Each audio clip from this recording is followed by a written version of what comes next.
Assalamualaikum warahmatullahi wabarakatuh. Saya Azhari bin Zubli, nombor matrik A177495, pelajar tahun 2 Pengajian Arab dan Tamadun Islam. InsyaAllah, hari ini saya akan membuat tugasan pembentangan video bagi subjek PPJ 3623 Sains dan Teknologi dalam Tamadun Islam. Baiklah, tajuk pembentangan saya adalah Perkembangan Ilmu Astronomi pada Zaman Tamadun Purba hingga Tamadun Islam. Kajian ini berdasarkan tinjauan literatur berdasarkan kajian-kajian lepas.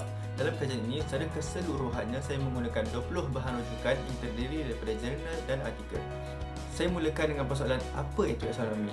Astronomi berasal daripada bahasa Latin yang bermakna ilmu mengenai bintang. Dari segi sejarah pula, astronomi bermula hanya dengan cerapan objek yang kelihatan di langit. Sejak dari awal lagi, manusia berminat mengkaji matahari, bulan, bintang, buruj, planet dan sebagainya. Mereka cuba mengkaji angkasa dan bagaimana kesannya kepada kehidupan manusia. Ilmu astronomi telah berkembang sejak tamadun Babylon, Mesir, India, China, Mayan, tamadun Islam dan banyak lagi. Temuan-temuan mereka sangat membantu dalam ilmu astronomi. Percerapan bintang yang dilakukan dan direkodkan terbukti amat berguna kepada perkembangan astronomi pada masa sekarang. Ilmu ini sentiasa berkembang maju dan penemuan demi penemuan yang dibuat oleh ahli astronomi sejak dahulu hingga ke hari ini telah memberi manfaat kepada manusia sejagat. Oleh hal demikian, saya akan menerangkan serba sedikit tentang perkembangan ilmu astronomi pada zaman Tamadun Purba hingga zaman Tamadun Islam. Baiklah, pertama sekali adalah ilmu astronomi dalam Tamadun Babylon. Tamadun Babylon adalah antara tamadun pertama yang mendokumentasikan pergerakan matahari dan bulan. Mereka menyimpan catatan pergerakan yang sangat terperinci termasuk kedudukan harian, bulanan dan tahunan badan cakrawala. Menurut Hermann Unger dan Matthew, ilmu astrologi ditepati daripada kajian yang terperinci daripada batu yang dibuat oleh tanah liat yang dikenali sebagai cuneiform tablet. Antara penemuan Tamadun Babylon adalah senarai 71 objek cakrawala seperti buruj, bintang tunggal dan 5 planet.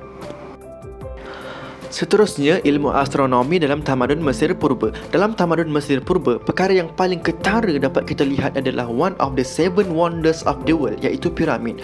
Menurut R.A. Parker dan Bojan Novakovic, piramid besar Gizar dibangun berdasarkan ilmu astronomi. Selain itu, Nabta Playa, struktur batu bulat dapat dijumpai yang dianggap sebagai kalender raksasa.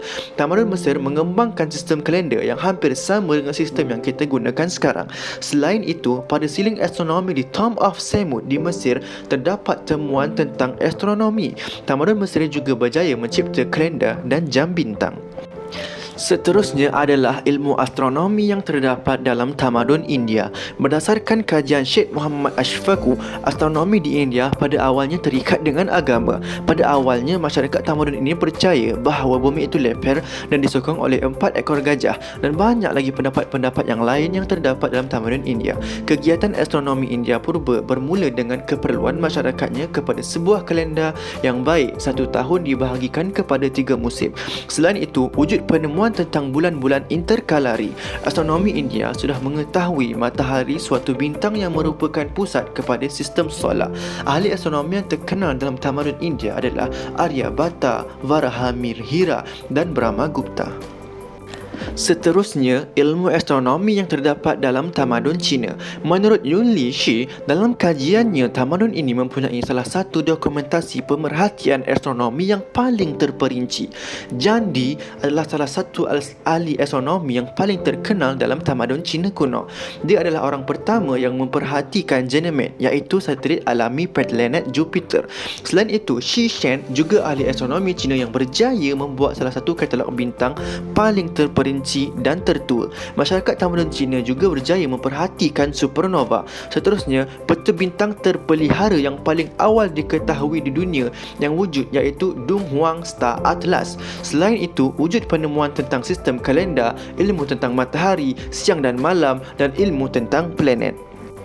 Seterusnya adalah satu tamadun yang jarang diketengahkan. Namun demikian, tamadun ini mempunyai sumbangan yang besar dalam ilmu astronomi. Tamadun yang dimaksudkan adalah tamadun Mayan. Menurut Stan Cizek, masyarakat Mayan sangat berminat untuk mengkaji pergerakan bintang, matahari dan planet lain.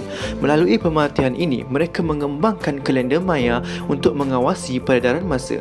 Apa yang menarik tentang tamadun ini, menurut Swan Liang menjelaskan bahawa ramalan orang Mayan bahawa dunia akan hancur pada pada 21 hari bulan 12 2012. Namun demikian, hari ini pada tahun 2021 kita masih lagi mampu berdiri. Hal ini dijelaskan menurut kajian Swan Liang, the end of the world yang dimaksudkan oleh tamadun Mayan hanyalah pengakhiran perkiraan Great Cycle dalam kalender Mayan sahaja. Akhir sekali adalah ilmu astronomi yang terdapat dalam tamadun Islam. Menurut kajian Ilyas Fernini, Muhammad Adil, Nur Zakiyah dan beberapa pengaji yang lain, pada abad ke-7 Masihi, Nabi Muhammad SAW telah diutuskan di semenanjung tanah Arab untuk menyampaikan agama Islam. Dalam satu abad, Islam telah berkembang sehingga ke Alhamrah di Sepanyol hingga ke sepadan Cina. Sebelum kelahiran Islam, orang Arab mempunyai ilmu astronomi mereka sendiri berdasarkan tamadun-tamadun purba yang dinyatakan sebelum ini.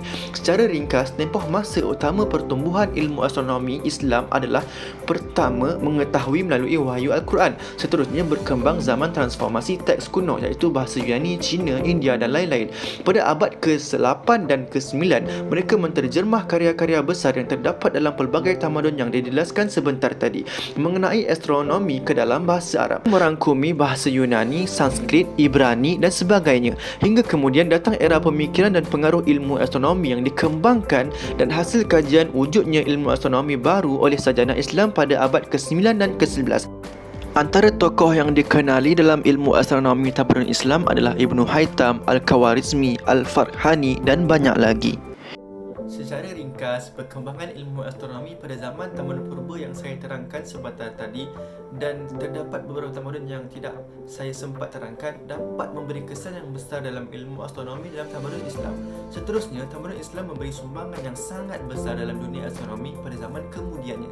Sumbangan umat Islam dalam ilmu astronomi dari abad ke-8 hingga ke-16 adalah perkembangan yang penting pada zaman purba manusia. Para sarjana Islam bukan sahaja memelihara pengetahuan kuno tetapi juga mengubahnya menjadi sumbangan baru kepada ilmu astronomi. Kesimpulannya, perkembangan ilmu astronomi pada zaman tamadun purba sehingga tamadun Islam memberi kesan yang sangat besar sepanjang peradaban manusia dari dahulu malahan sehingga sekarang.